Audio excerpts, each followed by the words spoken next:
Pressure. I call to order the February 2025 meeting of the Special Committee on Student Affairs of the University of Minnesota Board of Regents. Good afternoon, everyone. Thank you to those who are joining us via the live stream video and those attending in our boardroom here on the Twin Cities campus and via Zoom. Let me welcome our student representatives from today, Simon Moreno from the Twin Cities. Hold on, let me start over. Let me welcome our student representatives for today, clearly the B team chairing this committee.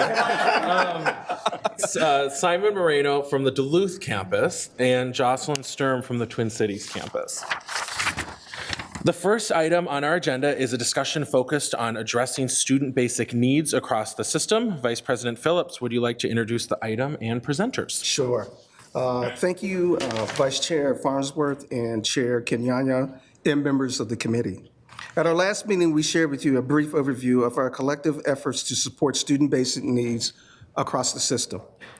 As I promised, we come to you today with information that takes a deeper look at the basic need insecurity system-wide.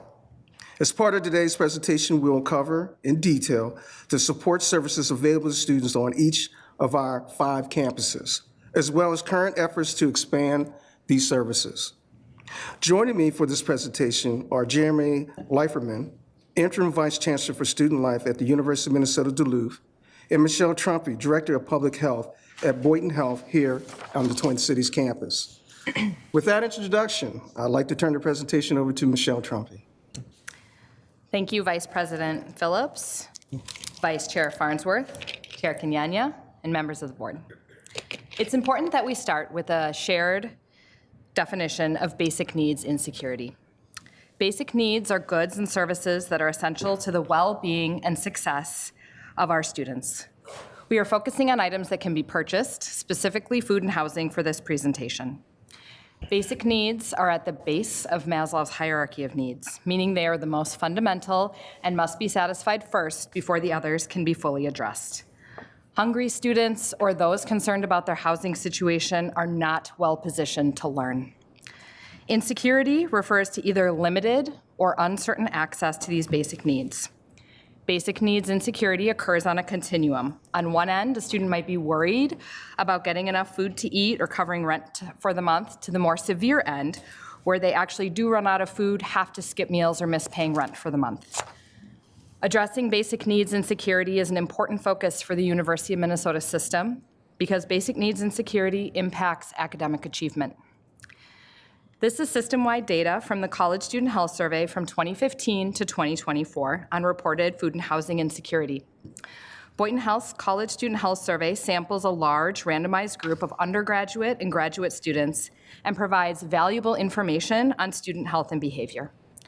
The maroon bars show the percent of students reporting food insecurity. 2015 was the first time that we asked these standard USDA-validated questions. 1 in 4 students across the University of Minnesota system are reporting food insecurity.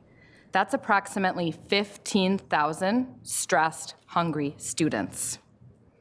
The experience of our students tracks to national data. According to the most recent report from the Government Accountability Office, 23% of undergraduate students nationwide experience food insecurity, a rate that is more than double the food insecurity rate for all American households. The gold bar shows a percent of students reporting housing insecurity. We asked these questions for the first time in 2024. Approximately 1 in 3, or 17,000 students across the University of Minnesota system, are worried about covering the cost of their housing or were unable to pay the cost of their housing on time in the last 12 months. Hunger jeopardizes students' ability to be academically successful, to reach their educational goals, and to ultimately increase their ability to earn a family-sustaining income. This data from the College Student Health Survey shows a percentage of students that said that they were experiencing food insecurity and that it impacted their academics. It increased from 26.8% in 2015 to 35.4% in 2024. A lot has changed in higher education over the last 5 decades, such as how higher education is financed and how much students need to work to cover tuition and their basic needs. On the left is a picture of food service from our Duluth campus in the 1970s, and on the right are some pictures from around the system.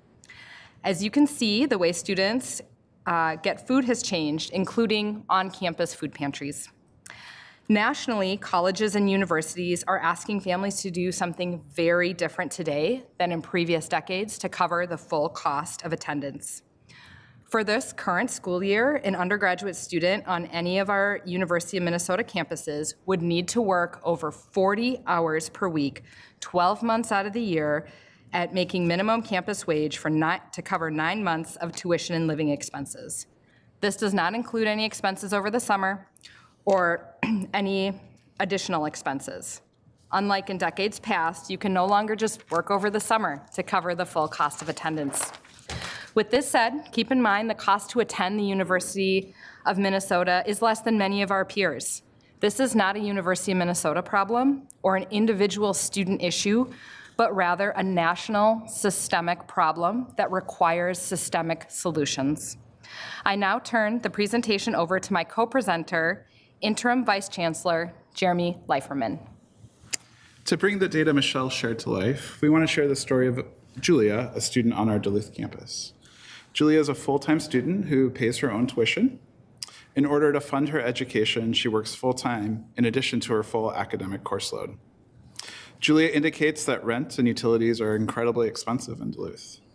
At times, she, like many other students, has to make the decision on whether to pay her rent and other bills over purchasing food or other necessities.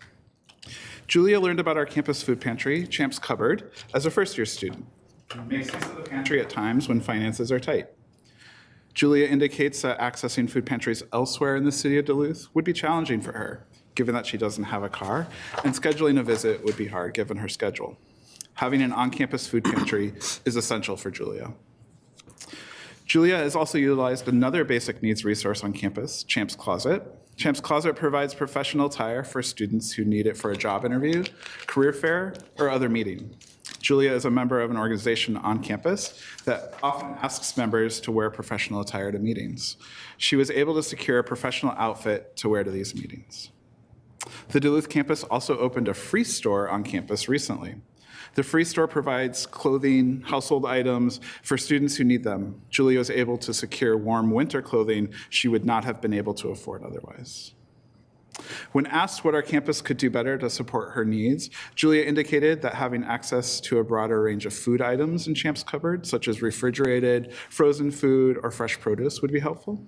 She indicated that she has some food allergies, which reduces the food options available to her. She indicates that she'd like to see an expansion of offerings for students with dietary restrictions and other cultural or religious needs. While this is Julia's story, we know that many students on our campus have similar stories. Support for student basic needs looks different across the system. Each campus offers the services listed on the left hand of the slide, including food pantries, support for students securing SNAP benefits, the program formerly referred to as food stamps, and emergency grants. Each campus also offers basic needs services that are customized to their campus and the opportunities available in the communities, as noted on the right hand of the slide. The food pantry on the Twin Cities campus receives between 1,000 and 7,000 pounds of food per week, and it's not enough. In Duluth, our food pantry, Champ's Cupboard, has relied on food donations from our campus community. This year, our demand has outweighed our food donations, and we've had to use cash donations to secure additional food for our students. Statewide data indicates that visits to community food pantries have increased to 9 million visits a year, up from 7.5 million visits last year. Related to SNAP benefits, the Government Accountability Office estimates that nationwide, less than 2 in 5 food insecure college students are eligible for SNAP benefits. Emergency funds provide financial assistance to students that have immediate need for funding due to unexpected incidents or unplanned events and that are impacting their life and their academic endeavors. Some campuses, such as Morris and Rochester, offer food rescue programs where food that is prepared for students or events but's not served can be repackaged for students' use. Some campuses have programs with their dining services partners to provide meal vouchers or dining dollars to students with need. Finally, campuses are working to provide important resources beyond food to students to assist with their basic needs, such as warm winter clothing, short-term emergency housing. We also are seeing a growing demand for hygiene and personal care items. We work in a variety of ways across the system in promoting the services available. These include awareness events such as tabling during resource fairs, promotion during new student orientation, and hosting events on campus during times where we know the need might be higher to remind students of the resources available. A number of our campus food pantries rely heavily on donated food items from our campus and local community. These food drives might be done in partnership with campus partners, such as athletics or rec sports. Student organizations have worked in our local communities to collect items as well. We utilize social media to directly promote our services to students. You see a few examples of that on the slide. The image on the left is an advertisement for a Champs cupboard from the Duluth campus. On the right, this image is actually a video that shows students the Twin Cities Food Pantry to give them a sense of what is available and what it's like to access the service. Finally, campuses have developed basic needs task forces that include students, faculty, and staff. These task forces help identify needs and future opportunities for each campus to explore. Students often receive referrals to our basic needs services from various offices and entities on campus. The university has launched the Mental Health at UMN website that provides resource listings to students in a variety of topical areas. The second highest search item on that website is basic needs. The various one-stop offices on the campuses work on a variety of student support efforts, including student emergency grants, informing students about SNAP benefits, and referring students to other resources on campus. Our campus care teams and case managers that are working to support students are also a great referral source for our various services. Case managers work with students to help them access our food pantries, emergency funds. They also assist students who are in need of community resources, such as public housing, or help students to complete an application for SNAP benefits. Michelle? It is clear that we need to expand services to help hungry, stressed students. One of the most efficient, impactful ways that we can do that is to expand access to food pantries on campus. Expansion can take on several different forms, including increased hours, locations, products offered, and partnerships. We have several examples of this from around the system on how this is being done. The Duluth campus is a recipient of the Hunger-Free Campus Equipment Grant from the State Office of Higher Education. With this funding, they are working to expand Champs Cupboard into a larger space that will allow them to provide fresh and frozen food items, as well as expanded offerings of non-perishable food items to better meet the needs of students. The Rochester campus expanded services for their pantry this spring to include hygiene products and a process to include reproductive health items. They are working to build partnerships to continue to enhance what they already offer to students. On the Twin Cities campus at the Nutritious You Food Pantry, we served approximately 400 more students per month last year than the previous year for a total of 1,800 student visits per month. We did this by doubling the amount of time that we were open. This spring, we are continuing to expand by opening 1 hour earlier each day. We also added a location at our St. Paul Student Center that will be open monthly, and our first event is happening there today, right now. We've expanded our offerings of culturally appropriate foods that work for a wide variety of dietary needs, including halal goat meat, tofu, and eggs. And we've also added hygiene products. We've heard from students that while they have great appreciation for the services that we are providing, that we aren't meeting all of the needs when it comes to fresh, culturally appropriate foods and students' evolving dietary needs and personal hygiene items. While we have great examples from recent expansion efforts on the Morris campus, where they are working with indigenous sources to provide bison and elk meat for students, and from Crookston, where they expanded their Eagles Essential Pantry by adding winter gear, such as hats and gloves, to their existing food and hygiene items. They are also working on tracking their usage so they can stock the most commonly requested items from students. We know that there are more needs than the current resources can meet. We don't do this work alone. We rely on relationships across the system, state, and local and community partners. The relationships we've built at the state ensure that we are aware of new opportunities and resources to support the work. The State Office of Higher Education offers a hunger-free campus designation. A number of our campuses have already achieved this designation, while others are working towards meeting all of the criteria. Receiving this designation opens up additional funding opportunities, including a recent round of funding that both the Duluth and Twin Cities campuses have received to expand our services. We're learning that in many cases, our partners are already working beyond their capacity.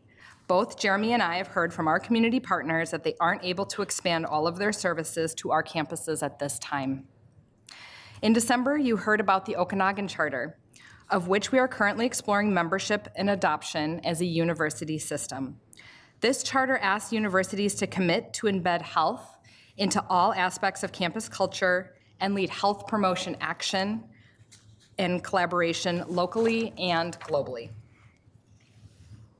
As we look forward, we are focusing on identifying financial resources, whether it comes from state aid, philanthropic opportunities, grants, or other channels. In partnership with the University of Minnesota Foundation, we've received and continued to solicit private donations to support our efforts. With these philanthropic gifts, we're able to source food in bulk through regional food banks and other channels at far reduced costs from retail pricing. We also are able to cover the cost of staff support, and expand the availability of emergency grants. In December, we shared information with the committee regarding the Enhancing Student Experience legislative request. The basic needs portion of the state request includes 3 main asks to support our student basic need work system-wide. Additional funding would allow us to further expand food pantries on each campus in the ways we've previously shared, provide more support and systems to connect students with existing aid, and to increase the number of emergency grants that could be used to cover housing, childcare, transportation, or other basic needs. As we reach the end of our presentation, I want to center the voice of our students one more time.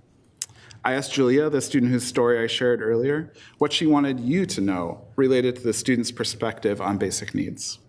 She indicated that many more students are struggling financially due to the high cost of living, and so many students are on their own financially. Students can't do their best in school if they are hungry, cold, or worried about where their next meal is coming from. And this is a lot more common than any of us might think. She's incredibly appreciative of the resources that are available to support students. Without them, many of our students would not be able to continue their education. This concludes our presentation. Vice Chair Farnsworth, Chair Kenyanya, members of the committee, we welcome any questions or reflections you may have from the information we shared this afternoon. Thank you very much for the presentation. We'll open it up to questions or discussion from the committee. Student Representative Sturm. Hello, yes. Ooh. Thank you, Chair Kenyanya and Vice Chair Farnsworth. I just wanted to give a little more context as well. I'm very familiar with the Nutritious You Food Pantry, and I think I agree completely with the sentiment that you're giving, that it's just very, very hard with how many students who are hungry here on the Twin Cities campus, and it's very hard to meet those needs. And I just want to highlight the schedule that Nutritious You currently has, because it's something that I hear a lot of feedback from students on, about how they feel it needs to be strengthened for their needs, because as of right now, Nutritious You here on the Twin Cities campus is only open every other week for 2 days that week. And unfortunately for students, because it's not open every week or every day, if a student runs out of food on a week where it's not open for any days, let alone like 2 if they can't make those times, they have no access to like food resources on campus and no pantry to go to at all, which is very, very hard for students. And that schedule is something that students are, of course, dissatisfied with. And I understand like how impossible it is, especially as prices of things are increasing so much to feed that many students. But I did just want to highlight, because I know students would want me to, that that schedule is something that is really concerning for students who do utilize the program, and they would like to see it open, of course, every day, every week, which is probably years from now, hopefully, as an improvement. But at least some sort of availability every single week, I think, would really benefit students, and some variations in times as well, as it's very set right now for students who aren't able to make the current hours that they do have every other week. Great. Thank you very much. Did anyone want to add anything there?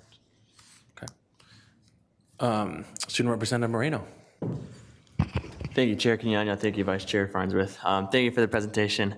I've worked with Jeremy in the past because he's our SGA leader.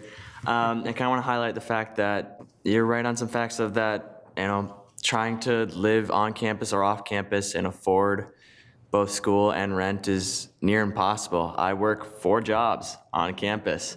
And I still can't afford it for the most part. I've been very gracious and thankful for what I've been able to get from Champs Cupboard and different scholarships, but I'm just one student and one voice, but there's so many students out there that have no jobs, have more jobs, and are still full-time students having to care for families and not being able to afford school. And so it's very important that we have these programs and can continue to grow them and continue to get more resources for them. Thank you. Regent Kenyanya, or Chair Kenyanya. Coach benched me. Performance wasn't good last week. Thank you for the presentation and discussion. Director Trumpy, I like that you started with Maslow's hierarchy, and because I guess maybe it's reasonable to conclude the rest of it doesn't matter if the base isn't there. I don't know, maybe that's a strong statement, but again, I mean, it's the same reason the state made school lunches free. How are you going to perform well on your tests and your scores if this is what is bothering you? You're not healthy and fed. So, one thing I just wanted to highlight is the legislative request is 1.5 million, and being on the board a while really warps your brain because I almost want to say that's not a lot of money. If my mother heard me say that, crazy. But just in the context of, I guess what I'm highlighting is the impact that 1.5 can have, and well, let's face it, in the context of the university, that is not insurmountable or a lot. And it unlocks all the other stuff where all the other priorities and the fundings are going and the academic excellence that we have and are looking to further. That's all enabled, by the meeting of these needs. So that kind of struck me. And it's timely. Next Tuesday is Support the U Day, and I know a lot of us will be at the Capitol. This is one for sure I'll be advocating for along with other ones, just because of what it unlocks with just quite frankly a relatively lower, maybe not low amount. And I know some of our students will be joining us. Was Bulldog Lobby Day this week or last week? Yeah, I saw some polls. I didn't get an invite. I was bummed. But I'm sure y'all were advocating for that as well. So. Just wanted to highlight that we can unlock so much with a relatively lower amount. Thank you, Mr. Chair. Thank you very much. Regent Johnson. Yeah, thank you for your presentation and your work. I was just thinking, you said you had gotten some funding from the University of Minnesota Foundation. And I'm just wondering, there's always 3 regents on that at any given time. And I'm just wondering if you think there's more we might do. That seems, they raise a lot of money. They're very good at this. And I think this would be something, they're also incredibly good at putting together videos and showing people what they're doing that are very wow, that people want to support.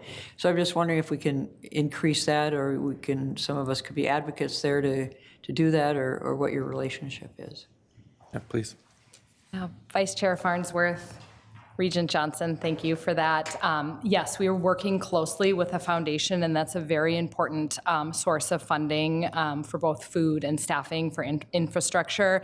And I do think that there's more that can be done in that space, and I think that the foundation is aware of that and is working very closely with us on the Twin Cities to figure out how they can continue to leverage funding opportunities to expand our operations. If I can, Vice Chair Farnsworth, Regent Johnson. In Duluth, too, we're having similar conversations with our development office as well. We're kind of brewing up this concept of a student support day, name in progress, to where we can publicize some of these opportunities for giving that really get to the students where that money can go and support their needs, including basic needs. That's good. Well, maybe some of us could communicate with UMF Foundation and, just see help push that forward in some way.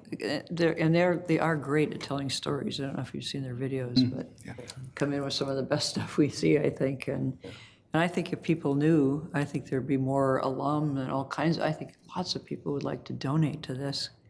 So hopefully, do work on that. Great points, yeah. Regent Tayarabe. Thanks, Vice Chair Farnsworth, and thank you for the presentation.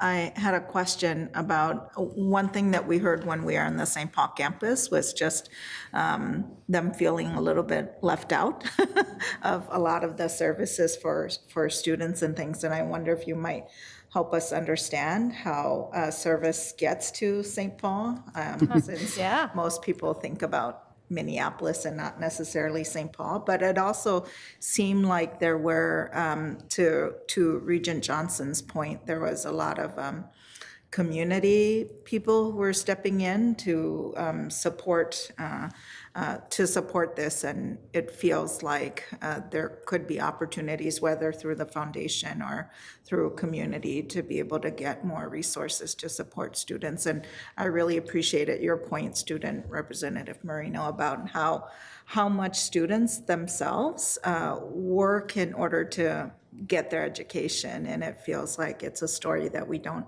hear enough about. I myself, going through the university, had 3 jobs, so I still remember those days of like just trying to figure out, do I just have another cup of noodles tonight, or what happens, right? So I think it is a really impactful thing to be able to share the profiles of the students who are in need. It's not just because people don't work, and because there's that sentiment. People are like, well, why don't they just get a job? And but that's not what it is, right? Yeah. So Can I just add a sorry, lots of different thoughts in there, but Yeah, we'll get Regent Johnson in here and then address the St. Paul piece. Yeah. Sure, just to follow up on that, I mean, I really think there are a lot of people in the community, others who don't grasp how serious a problem this is and how widespread it is. I think if you went to college in another era, you could have one job in the summer, or maybe one job after school,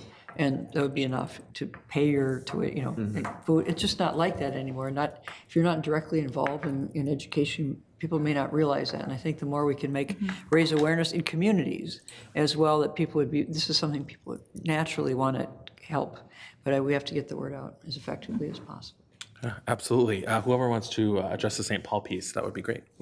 Vice Chair Farnsworth, Regent Taurabe, we are having our first St. Paul Food Pantry today. So we're working very closely with the student unions and activities. So we have a space in our St. Paul campus center, and we're really excited about it. And we really wanted to get that up and running quickly. And so we know that we have a lot of expansion opportunities there. We do have dates marked in March and April as well. We're looking at summer programming and then having that be a regular occurrence next school year. And we'll figure out how many days we need to be there. And we're hoping that we can alternate at this point East Bank, St. Paul, East Bank, and to the student regent comment previously, that is a goal for us to be open every week on the East Bank. That is important. Another piece for St. Paul is that we're really excited to partner with the Student Organic Farm, and we do purchase vegetables from them, and so it is students who are working on the organic farm, and we are helping with that economy to purchase those vegetables and have that featured. And we're also looking forward to partnering with CFANS and the nutrition department for volunteers in the food pantry in St. Paul. We know that we've got willing partners both within the university and the community as well. And we do get community coming to us asking, how can we help? What can we do? And we've made it really easy to donate to the Nutritious You Food Pantry right on our website. It's very clear what we do, what we offer, opportunities for volunteering if you're within the university community, and really easy button to click if you'd like to donate funds, because the purchasing power that we have can go a lot further than individual donations, and people have been really appreciative of that, and we've worked closely with the foundation to set that up. Great, thank you. I'll offer a few comments. One, I think Regent Johnson is really right on about the awareness piece. Right at the top of your presentation, I wrote it down, the 1 in 4 students face food insecurity statistic, and then you shared some percentages as well. I think those are very unfortunate statistics, but really important to lead with in terms of gaining additional support for this work. The housing cost challenges are real. Regent Kenyanya talked about the legislative advocacy piece. That's something I noted during the presentation. As someone who goes to most of our university or goes or watches most of our university-related hearings at the legislature, would love to see us feature this component, the overall ask that this component is a part of, as part of our state capital budget request. But I think we should definitely lead with this and look for opportunities to do that at Support the U Day. I know I saw an additional advocacy day from a USG on the Twin Cities campus, Bulldog Lobby Day, other opportunities.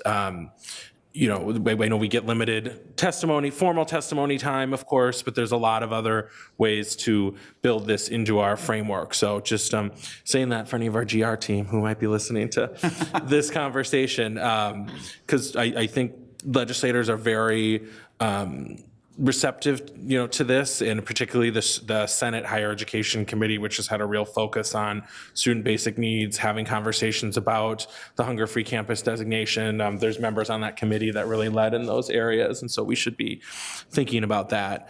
One more thing, and then just a brief question.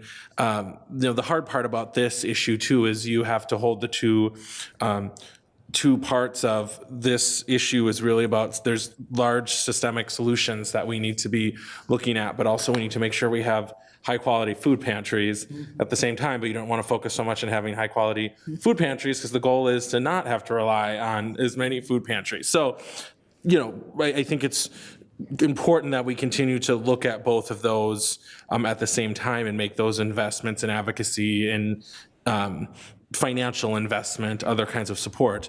My questions were, and I totally understand if the data is not available immediately, but do we know how many of our University of Minnesota students system-wide receive SNAP benefits? And then two, just wondering how, just for a little bit more information on how the food pantries are stocked. I guess you sort of ended up talking about that in relation to Duluth, but maybe the Nutritious You food pantry or some of the other ones. Would love to understand a little bit more about supply chain there. Yep. So thank you. Vice Chair Farnsworth, yes, so with SNAP benefits, we'd have to get back with you about the exact data about that, but we partner very closely with One Stop to send a message to students who may be eligible for SNAP, and so we send them that message. That happens across the system, so they at least know about it, they know the process. We've made a pretty easy to watch a video on the Twin Cities campus that would be available for any student system-wide that kind of walks them through the process. Unfortunately, we know that not many students qualify for SNAP because of the criteria, and even if students are able to go through the whole process, oftentimes they aren't eligible for much, which is unfortunate. There were some pandemic era waivers where a lot more students were eligible for SNAP, and it was very unfortunate in 2023 when those waivers expired and then students were no longer eligible for SNAP. Okay. And then the second question about supply chain. So we get most of our food from the food group, which is a food bank, and so we purchase that food from them. There are some credits that we are eligible.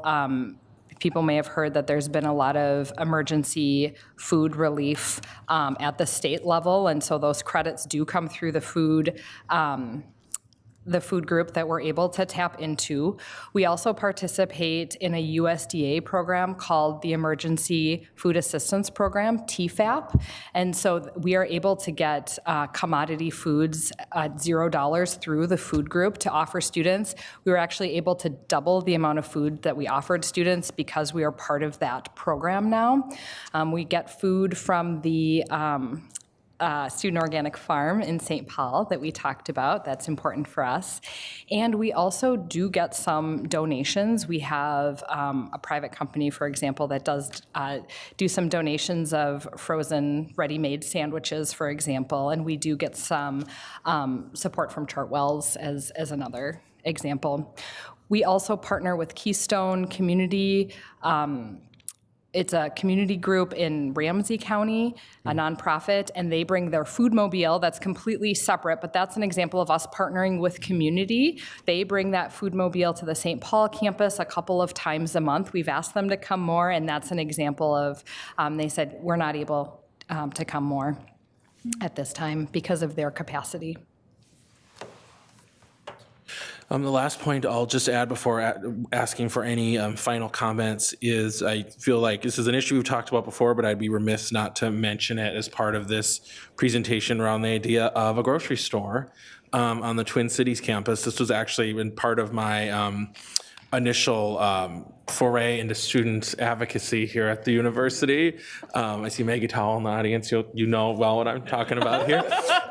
And so, I mean, this is more to our real estate folks, to other folks. I mean, I really think we would be served well, and I get that this is not as easy as I'm making it seem, but for particularly our Twin Cities campus, but I'm sure there's other opportunities for this across the system to put on a full court press to do what we can do there with business and industry to address the food desert portion or food desert situation we're dealing with here on the Twin Cities campus by way of a affordable grocery store. I know and maybe there's something going on that I don't know about. I know we still have that property on 14th and 4th in Dinkytown that's still empty. So I'm just saying. Anyways, I'm passionate about that, but there very well could be something going on with that particular parcel that I don't know about. But with that, I'll ask for any final comments or questions. Yes, student representative.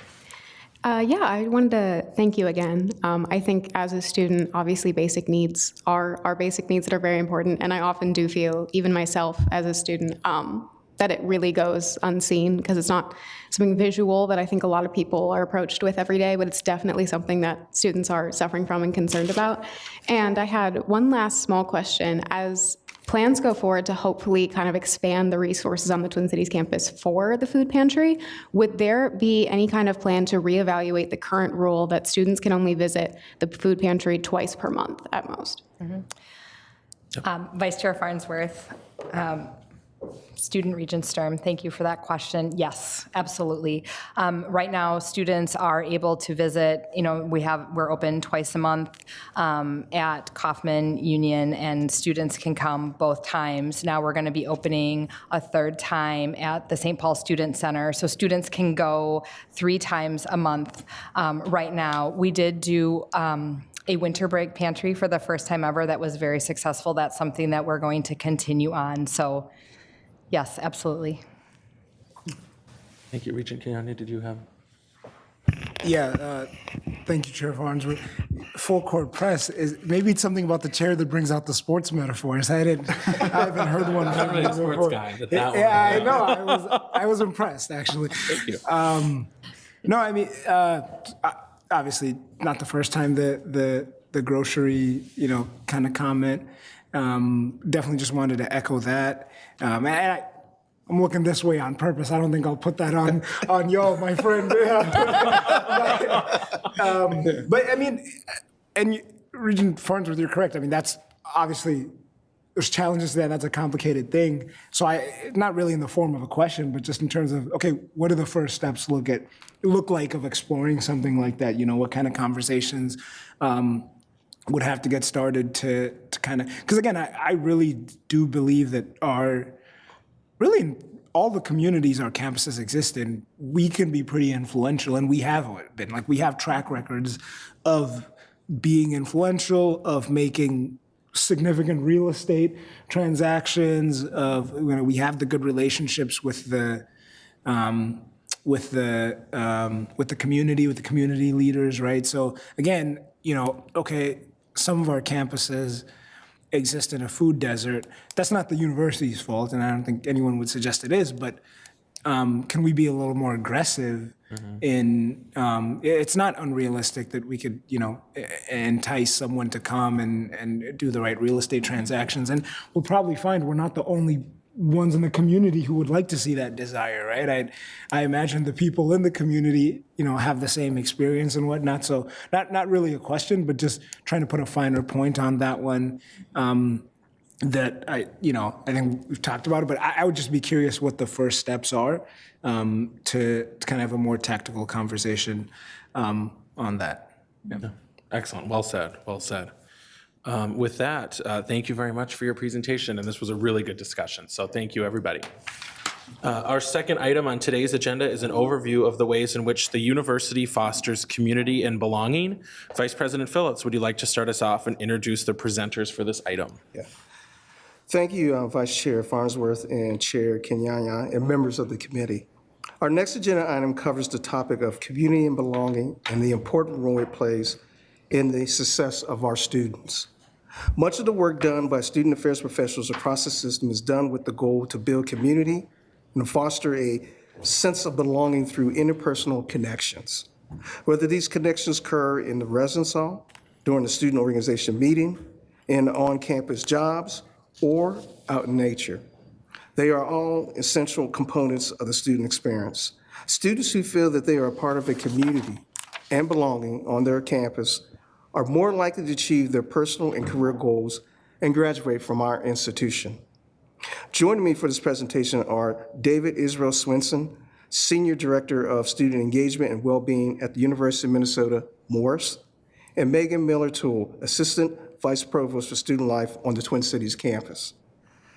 With that introduction, I'd like to turn this presentation over to David Israel Swenson. Thank you, Vice President Phillips, Chair Kenyanya, and Vice Chair Farnsworth, and members of the committee. Finding community and belonging is particularly important to students as they're joining a new institution and essential for students to succeed. We wanted to start the presentation by presenting definitions for these terms.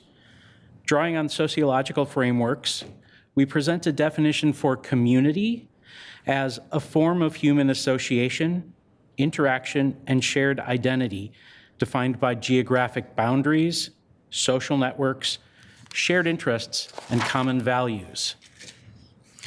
To define belonging, we draw upon Terrell Lamont Strayhorn's work, who has done significant research around belonging within educational institutions and defines the concept as students' perceived social support on campus, a feeling or sensation of connectedness, the experience of mattering or feeling cared about, accepted, respected, valued by, and important to the group or others on campus. The overall goal of student affairs is broadly seen as supporting students' education, development, and success through out-of-the-classroom co-curricular programs and activities. And it's clear to see how these two concepts are the driving force for the work of student affairs practitioners.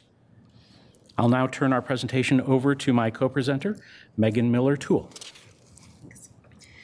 Across the University of Minnesota system, community and belonging is measured by several survey instruments. Outlined in your docket materials are results from the 4 main surveys utilized by campuses to measure community and belonging. These surveys are the Student Experience in the Research University, which has separate tools for undergraduate and graduate or professional students, the National Survey of Student Engagement, Student Needs Assessment, and the Campus Climate Survey. The Campus Climate Survey is the only survey in which all system campuses participate. What's most important to share is that across our campuses, broadly, students report that they feel a sense of belonging. In comparison to data from peer institutions, these results are greater than or equal to those of our peers. Individual populations, however, do show a need for growth in feeling a sense of community and place. Later in the presentation, we'll share ideas about how we can better address these gaps. The heart of our work is centered around the success of our students. Each campus uses somewhat different language to describe aspects of student success, but the focus areas are consistent and can be seen in campus-based programming, services, events, and student engagement. The Office of Undergraduate Education on the Twin Cities campus centers their work around 4 pillars, shown on this slide, that set our students up to have a holistically positive experience inside and outside of the classroom, and consider all aspects of who they are. Today, the focus is on a sense of belonging, but belonging is interconnected with each of these pillars, and all are vital to the success of our students. Student affairs and student services engage in impactful practices on all of our campuses, and these practices contribute to feelings of community and belonging measured by the survey tools we described earlier. The list of impactful practices on this slide is by no means exhaustive, but gives a good understanding of the scope of the work done by Student Affairs. Welcome programs, such as Welcome Week on the campuses, are the first key investment for student developing community and belonging among students and often sets the tone for a student's college experience. We have identified key programs from each of the campuses that we believe tell the story of work done around these concepts within student affairs across the system. Residential housing on campus is an impactful practice for Crookston. The community development model used in housing there includes building meaningful relationships, residential community, and self-awareness. Crookston is consistently ranked in the top 3 residence experiences in Minnesota by niche.com. Community advisors hold intentional conversations with their residents to help provide students with current and timely information, as well as individual check-ins to make sure that each student is feeling a sense of belonging and engaging with the residential community. This practice has had powerful impact upon students in the halls and has increased demand for campus housing, as well as both retention for students living in the halls. More detailed information can be found in your docket materials. Duluth's Recreational Sports Outdoor Program, RSOP, provides abundant opportunities for students to engage in both recreational and outdoor activities on the UMD campus and in the incredible outdoor surroundings of Northeast Minnesota. RSOP's work helps students engage with activities and support their well-being and form community through their programs. Duluth works to make these activities accessible to all students at all skill levels, and some excellent examples include 3-day overnight freshman outdoor trips, outdoor skill building courses for students at all levels, including everything from rock climbing to whitewater kayaking, programs like Women on the Wall, which bring together identity-based groups and the challenge of outdoor experiential education. And there are also non-strenuous activities such as beach cleanups and jewelry making. Morris has traditionally been seen as having a very engaged student body, and as of the end of fall 2024, 68% of students are engaged with at least one of the 65 student organizations on campus. With groups that range from the Bad Movie Club to the Circle of Nations Indigenous Association or the InterVarsity Christian Fellowship, and new groups forming each year, students can always find a place where they belong. Student organizations at Morris also see their role on campus as important to building a vibrant community and collectively hosted more than 100 events in fall of 2024. The Student Dance Ensemble, as an example, gave a performance in this fall that drew over 400 students, faculty, staff, and community members. Student affairs researchers have held for years that student organizations contribute strongly to community and belonging on college campuses. At Morris, we've been looking at this closely over the past several years and clearly found evidence to support that student organization involvement increases persistence and success. We have data that shows students engaged in student organizations are 18% more likely to persist and perform better academically than students who are not engaged. We have even seen that simply attending events on campus correlates with a stronger GPA, greater academic success, and greater persistence. Living learning communities, or segments of residence halls that provide programming, connection, and support centered on a topic or an identity, are a key tool in fostering community and belonging. Rochester implemented the Health Corps Living Learning Community 8 years ago, focusing on supporting students who come from underrepresented communities and brings them together to celebrate and support one another. Students help to create the program, guide the direction, and provide continuous feedback to further enhance the experience, including preparation for career development. The structure of the program includes a 2-year on-campus residency, fall and spring retreats, community service projects, and monthly meetings. One of the first graduates from the program, Maha Siddiqui, shared, "We got to help build the community in a way that we knew would work." She developed strong bonds with her fellow Health Corps members, building community with students, faculty, and staff. UMR graduates contribute to the diversification of healthcare workforce, a development expected to enhance innovation and public health outcomes. Health Corps helps to make this a reality. Student employment is a critical part of creating a vibrant campus community and in supporting student belonging. With over 6,500 students working as employees on campus, creating developmental and learning-based interactions provides a foundation for a large portion of the student body on the Twin Cities campus. Students hold important roles in research, technology, student services, human resources, finance, graphic design, theater, and the list goes on. Evaluation data focused on our student unions and activities student staff show that 93% report their job has had a positive impact on their personal life. 82% agree that working on campus contributed to them staying in school. 79% report their job has had a positive impact on their academic performance, with a higher average GPA of a 3.45 than the Twin Cities student body, which is 3.32. For a specific example, Recwell, the largest employer of students on campus, has created spaces where students can build community on site. A student employee lounge where students and staff can hang out before and after shifts, eat, socialize, connect, study, etc. Recwell supervisors provided mental health response training to groups of their employees, and many student employees become roommates and lifelong friends. In fact, a married pair of alums who met working at Recwell started an endowed scholarship a few years ago that goes to support student employees demonstrating leadership skills.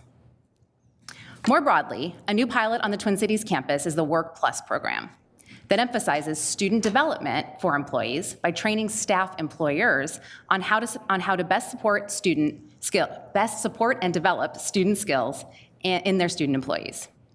These roles may be the first jobs students have ever had and support students to engage in job-based etiquette, working as a team, and to create a seamless bridge between academic learning and practical experience.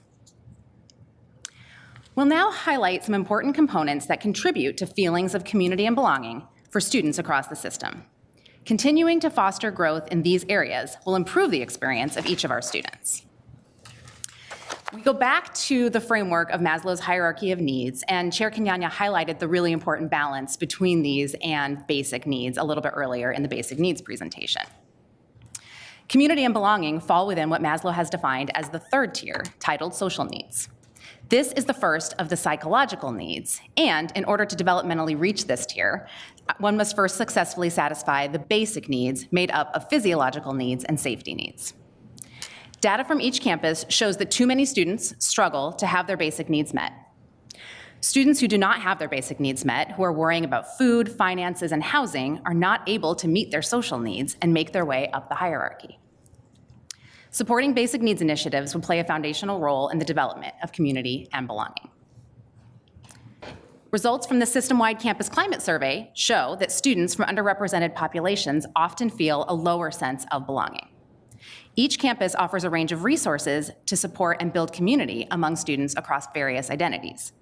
Awareness of and more robust access to these resources is an area for growth. Students report that physical spaces play an important role in fostering community and belonging. Given the age and state of some buildings on our campuses, gathering spaces that allow students to meet and interact with each other could be improved. As new student building projects emerge and campus plans come together, consideration should be given to allow space for students to gather and interact, both indoors and outdoors. Research also shows that students who live on campus have a greater sense of community and belonging. For students who live near campus in local communities or attend remotely from a greater distance, a feeling of a sense of community and belonging is more difficult and requires more effort. Increased support for specific programs and activities for students who don't live in the residence halls would help connect non-residential students to the campus and to their peers. While campuses do offer programs and spaces, such as commuter student organizations and lounges, there's a larger population of students who would benefit from a greater connection to our campuses. Creating awareness of existing resources and programs is always a challenge. The ways in which students choose to receive and pay attention to information is both individual and constantly changing. We've long heard that word of mouth is the best way to communicate about resources, while email has become less effective over the years. It's important for our campuses to consistently ask students how they like to receive information and how it resonates with them, so that opportunities that foster this sense of community and belonging aren't missed or overlooked. Commitment to building community and sense of belonging across all aspects of the student experience is entirely critical to the success for students and fulfilling the mission of our institution. Students who feel a sense of belonging will also later on become alumni who support and champion the institution. This concludes our presentation. Chair Kenyanya, Vice Chair Farnsworth, and members of the committee, we welcome any questions or observations you may have about the information we've shared with you today. Thank you. Great. Thank you very much. Would turn it to discussion or questions from the committee.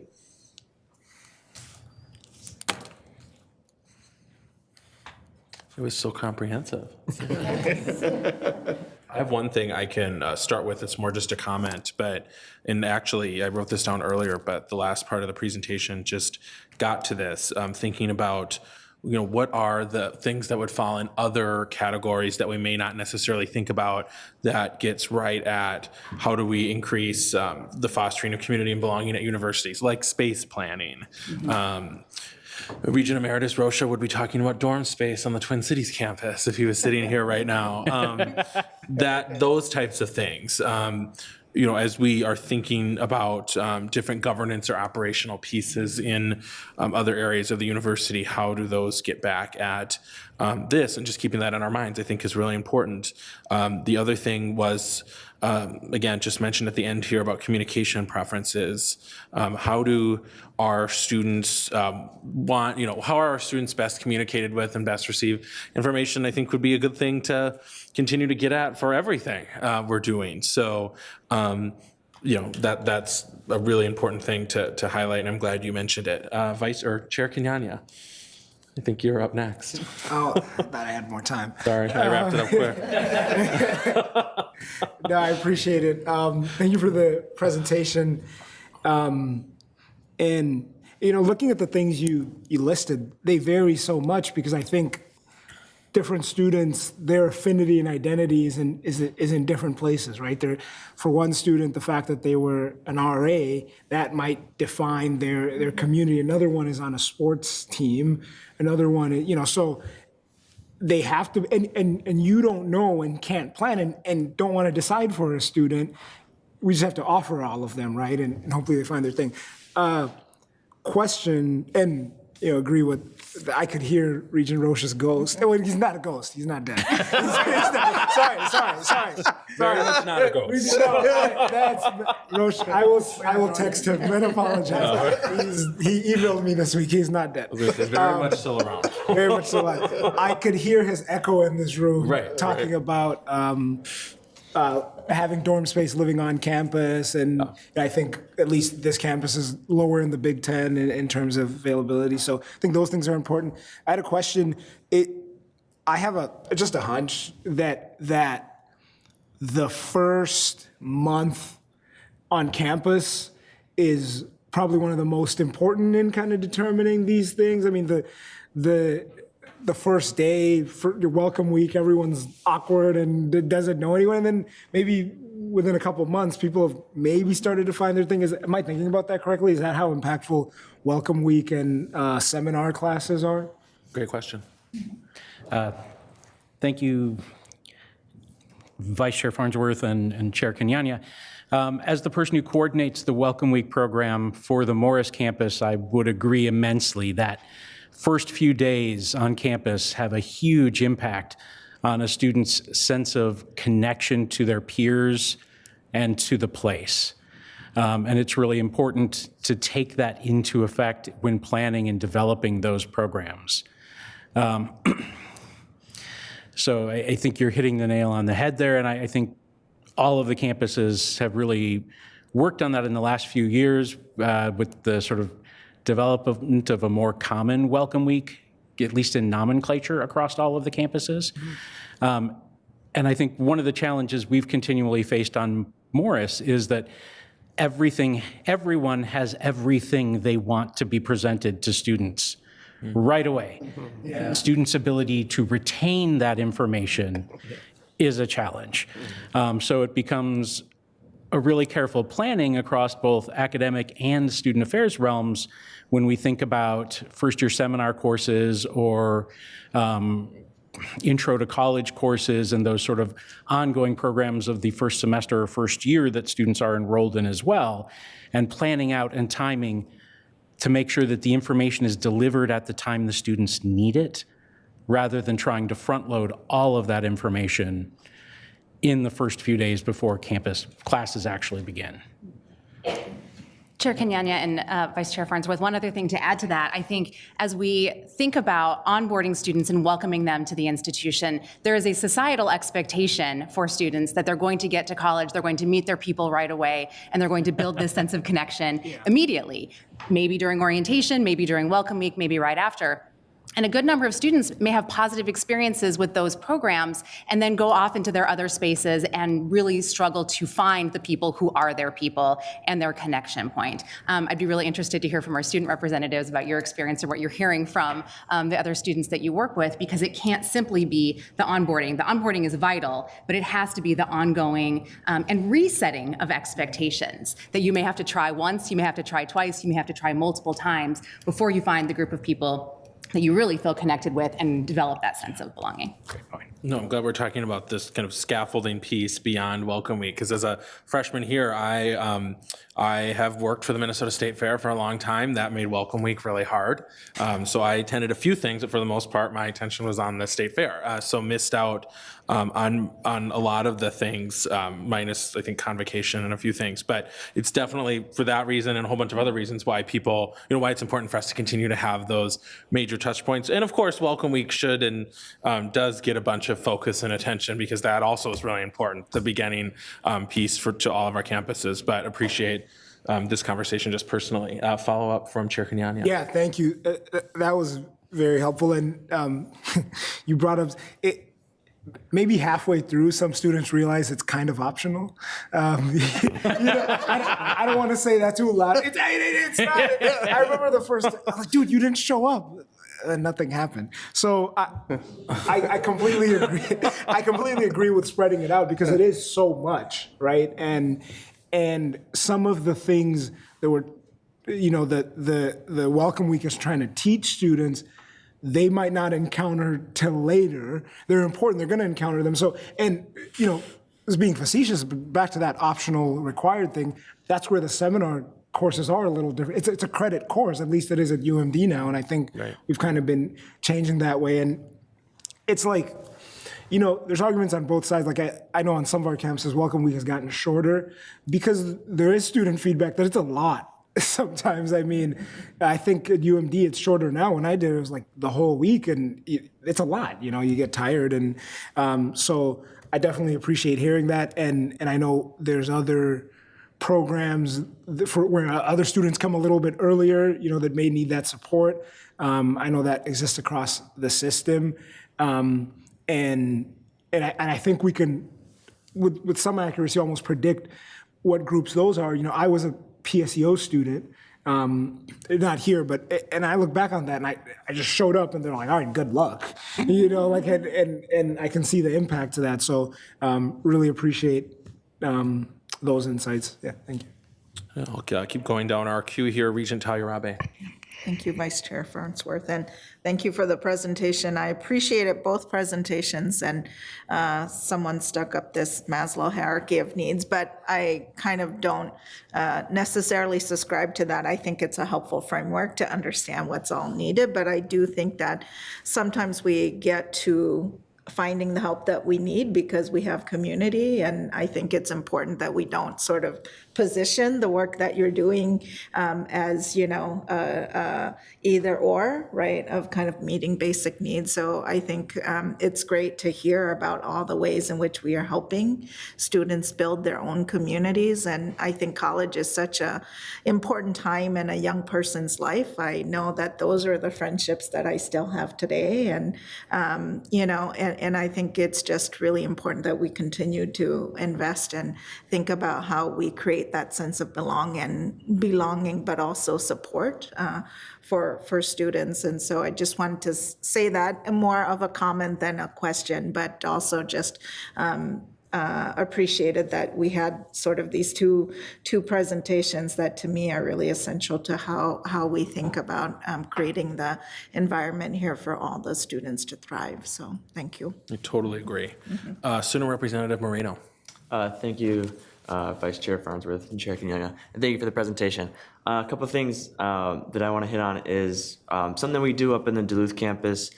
We know that Welcome Week is a lot at first, and 2 weeks in, all that's forgotten. And what our student government does is we partner with the different teachers who are taking that one credit class to learn more about the university.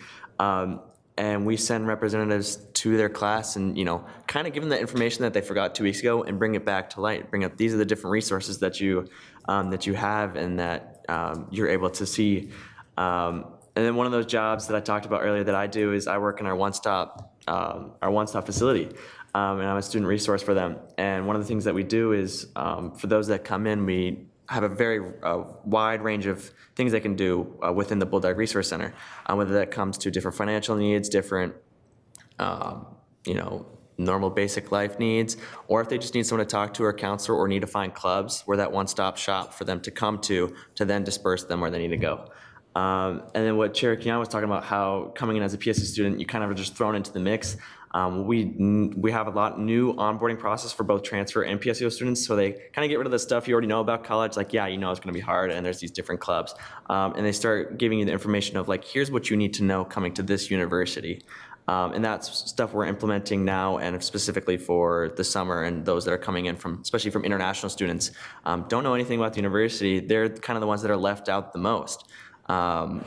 They come in expecting to come into this, welcoming place, and they're just thrown into a mix and not knowing what to do. So there is things that are going on, at least at Duluth, I know for sure, and I can imagine at the different universities, campuses. Yeah. Thank you. Yes, Student Representative Sturm. Yeah, thank you, Vice Chair Farnsworth, Chair Kenyatta, and thank you for the presentation. As a two-time Welcome Week leader, disappointed, Chair Kenyatta, you did not attend all the events. It's okay, just my day. But yeah, as someone who has worked closely with the Welcome Week program here at the Twin Cities, I did want to highlight that I feel like, of course, it's not at all about just Welcome Week, and there are plenty of amazing transfer students and all of us who have flourished at the university without it. But something that I think is really important is making sure that there is proper Welcome Week training for Welcome Week leaders to create that community and to create that excitement and that energy. Because I do know over the past couple of years that the number of Welcome Week leaders has been slowly decreasing over the past couple of years. And that means that more and more students are being allocated to one person, which can be stressful not only on current students who are doing it. I did it volunteer year. I believe it's paid now, but students who are taking time out of their really busy entering of the semester season to work with incoming students, which can be very stressful. And it takes a lot of personal research, I know, on my own end and training. And the more kids that you have assigned to one person, it's so much harder to create an intimate experience for incoming students and to allow incoming students to feel educated of the university and heard and to feel excited about the events they're going through. And so I do just want to put up for consideration that as the Welcome Week program continues, maintaining kind of consistency in faculty who run the program was something that I struggled with myself. Making sure that it is something students are being compensated for, which is a wonderful new thing that's happening, and making sure that people are well established within a set number of students and know their expectations for the week, and making sure that the students who are at this university and have been here a while, who are kind of running the Welcome Week program, also feel like they're still part of a community while running it. So I would just love if focus is continued on making sure that the students who are Welcome Week leading are just having a good time as well and are maintaining a responsible number of students at a time. Chair Farnsworth, Representative Sturm, one new thing that happened this past year on the Twin Cities campus in terms of Welcome Week is that Orientation and Transition Experiences partnered with Housing and Residential Life to have the community advisors be the Welcome Week group leaders for students living in the residence halls. And some of the benefit of that, of course, is the establishment of a longer-term connection with someone that the students are going to see repeatedly if they're living in the residence halls throughout the academic year. And so again, in terms of compensation, built into their community advisor contract and their expectations of employment. So trying to lay a different groundwork for a longer term relationship was a really great, this was the first year that it happened, and it was a really great addition. That then of course leads us to think about what we're doing and how we're supporting our students who are living off campus and are commuting in their first year. And that really does lean back on those hired Welcome Week leaders that are so vital to setting that foundation. It's great, great topic. Thank you. Any other questions or comments? I'll just say on one other note, this has been a really, actually, I think Regent Hayarabe said it perfectly. The combination of these two presentations have been really important in the discussion that's happened. I'll just say this is just a chair's prerogative, personal comment that I was thinking about because I got excited about. I mentioned the fair, and everyone knows that I'm very passionate about our University of Minnesota involvement at the state fair. And just saying there is, event space that you can rent there to do things during the fair, and it'd be an interesting Welcome Week activity to capture all the University of Minnesota students that are already at the fair at a given time to do a little lunch in the pavilion and some sort of pop-up event there. I'd be happy to volunteer. Just saying. So with that, I think that ends this presentation. Thank you both very much, and thank you all for a really good discussion. There being no additional business before the special committee, we stand adjourned. Thank you very much.